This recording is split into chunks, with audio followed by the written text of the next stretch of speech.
You ever look at American history and wonder, what were they thinking? From wars that didn't need to happen to policies that scarred generations, the US presidency has had some moments that, didn't age well. But out of all those bad decisions, I wanted to know which one aged like milk left out in the sun. So, I asked AI to dig through every presidential administration from George Washington all the way to today and rank the 5 worst decisions ever made by a US president. So, stick around until the end to see which decision the AI called the absolute worst in US history. Alright, let's get straight to the chat. I already had ChatGPT do all the research ahead of time, and you can see exactly what I prompted it to do. And of course, we want AI to remain factual, unbiased, and to tell the whole truth and nothing but the truth. So let's kick it off with number 5, including an explanation of why AI ranked it here.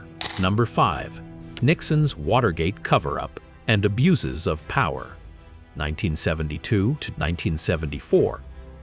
Watergate comprised of criminal acts like the DNC break-in, an extensive cover-up directed from the White House, obstruction of justice, hush money payments, misuse of federal agencies, and efforts to impede investigations, all culminating in President Nixon's resignation on August 9, 1974. Consequences were structural and enduring. The scandal precipitated a collapse in public trust in government that has never returned to pre-70s levels. By 1974, trust had fallen to roughly the mid-30% range, and data over the long term shows the decline has persisted. Congress responded with major post-Watergate reforms, notably the 1974 amendments to the Federal Election Campaign Act, establishing stricter disclosure, spending limits, later partly invalidated, public financing, and the Federal Election Commission. Ranking rationale? It belongs in the top 5 because it inflicted a constitutional crisis, damaged norms around the rule of law, and produced a durable erosion of institutional legitimacy. It is the least worst of the 5 because, compared with decisions that caused mass loss of life or systematized rights violations, its primary harms were institutional and political, partly mitigated by subsequent checks and reforms enacted in its wake. It's no surprise that Nixon's Watergate made it on the list. It basically rewired the public's trust in government, or maybe began the obliteration of public trust. Either way, Watergate seems like nothing in comparison to the corruption in modern-day America, am I right? Enough of my opinions, though. Let's move on to number 4. Number 4. The Iraq War, under George W. Bush, 2003. The 2003 invasion of Iraq was launched on the assertion that Saddam Hussein possessed weapons of mass destruction, WMDs, and posed an imminent threat. No such weapons were found. The decision to invade, justified by flawed intelligence and misrepresented evidence, led to a prolonged conflict lasting nearly a decade, costing over 4,400 American lives, hundreds of thousands of Iraqi civilian deaths, and more than $2 trillion in expenditures. Strategically, the war destabilized the Middle East, dismantled Iraq's government without a sustainable reconstruction plan, and created the power vacuum that facilitated the rise of ISIS. It severely damaged U.S. credibility abroad, strained alliances, and shifted resources and attention away from Afghanistan, where the original 9/11 perpetrators operated. Domestically, it contributed to public disillusionment with government integrity and transparency, similar to but broader in scale than Watergate's effect on trust. Yup, trillions of dollars spent, hundreds of thousands of lives lost, and a region that's still recovering decades later. Sounds like a justified contender for number 4. But let's see what's in store for number 3. Number 3. The Vietnam War escalation under Lyndon B. Johnson, 1964 to 1968. Following the Gulf of Tonkin incident in 1964, whose reported second attack on U.S. ships was later found to be unfounded, President Lyndon B. Johnson obtained congressional authorization to expand U.S. military involvement in Vietnam. Over the next 4 years, troop levels surged from about 16,000 advisors to more than 500,000 combat personnel. The administration's domino theory rationale framed the war as essential to containing communism, but the conflict evolved into a protracted and unwinnable quagmire. By 1973, over 58,000 Americans and an estimated 2 to 3 million Vietnamese had died. The war devastated Southeast Asia, fueled domestic unrest, and eroded public faith in government after repeated misrepresentations of battlefield progress exposed by the Pentagon Papers. The diversion of resources also slowed progress on Johnson's Great Society programs, curbing their long-term effectiveness. Ranking rationale?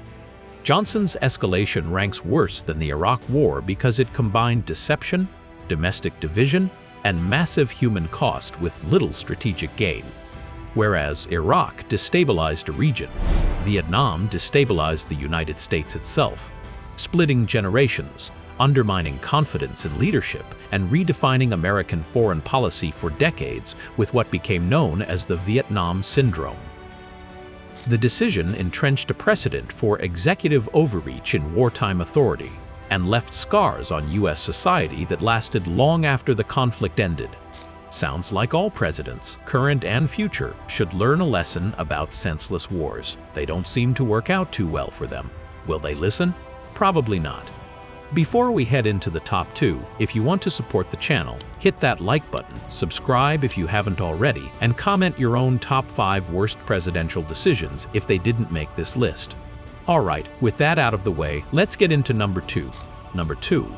The perpetuation and expansion of slavery under multiple presidents, culminating in James Buchanan's inaction before the Civil War, 1857 to 1861. By the mid-19th century, the question of slavery had become the defining moral and political crisis in the United States. President James Buchanan's administration worsened it dramatically. Buchanan openly supported the Supreme Court's Dred Scott v. Sanford decision, 1857, which declared that Black Americans could not be citizens and that Congress had no authority to ban slavery in U.S. territories. He also backed the pro-slavery Lecompton Constitution in Kansas, attempting to force the territory's admission as a slave state, despite clear opposition from most residents. As Southern states began to secede after Abraham Lincoln's 1860 election, Buchanan insisted secession was illegal, but simultaneously claimed the federal government had no authority to stop it, effectively paralyzing the Union at its most critical moment. His passivity allowed the Confederacy to organize and seize federal property before Lincoln took office, directly paving the way to the Civil War. Ranking rationale? Buchanan's failures rank worse than Vietnam because they accelerated the breakdown of the Union and enabled the deadliest conflict in U.S. history, over 600,000 American deaths. While earlier presidents also upheld slavery, Buchanan's combination of legal endorsement, political cowardice, and constitutional abdication turned a long-standing moral evil into a national catastrophe. Unlike the Vietnam War's foreign toll, Buchanan's decisions tore the nation apart from within, nearly destroying the American experiment in democracy. Well, when you put it like that, yikes. Having your inaction as president be linked to the country's deadliest conflict is definitely a screw-up worthy of this list. Do you think Buchanan is rolling in his grave thinking about it? Regardless, now we've made it to number 1. So let's see what AI considers to be worse than that. Number 1. The Indian Removal Act and forced displacement of Native Americans under Andrew Jackson, 1830 to 1838. In 1830, President Andrew Jackson signed the Indian Removal Act, authorizing the forced relocation of Native American nations from their ancestral homelands in the southeastern United States to designated territories west of the Mississippi River. Despite Worcester v. Georgia, 1832, a Supreme Court ruling affirming native sovereignty and declaring state encroachment unconstitutional, Jackson refused to enforce the decision, reportedly dismissing it with contempt. The result was the Trail of Tears, during which an estimated 60,000 Native Americans were displaced, and approximately 15,000 died from exposure, starvation, and disease. Entire cultures were uprooted. Tribal economies, governance, and spiritual traditions were shattered. The policy set a precedent for centuries of broken treaties, cultural genocide, and systemic marginalization of indigenous peoples by the U.S. government. The Indian Removal Act stands as the single worst presidential decision because it was an intentional, government-sanctioned act of ethnic cleansing, an abuse of power that inflicted generational trauma still felt today. Unlike the Vietnam or Iraq wars, which stemmed from strategic misjudgment, Jackson's policy was deliberate and ideological. It violated U.S. law, human rights, and the nation's own founding principles of liberty and justice. It permanently altered the demographic and moral fabric of the United States, establishing a legacy of dispossession and racial injustice that no subsequent policy has fully undone. It was not merely a failure of leadership, it was an atrocity of governance. And there you have it, ChatGPT's top 5 worst presidential decisions. From corruption and cover-ups to wars, slavery, and forced displacement, each one left scars we still feel today. But what do you think? Do you agree with the rankings, or would you put something else at the top of the list? Let me know in the comments, and if you enjoyed this breakdown, hit that like button, subscribe for more deep dives, and share this video with someone who loves history or just loves debating it.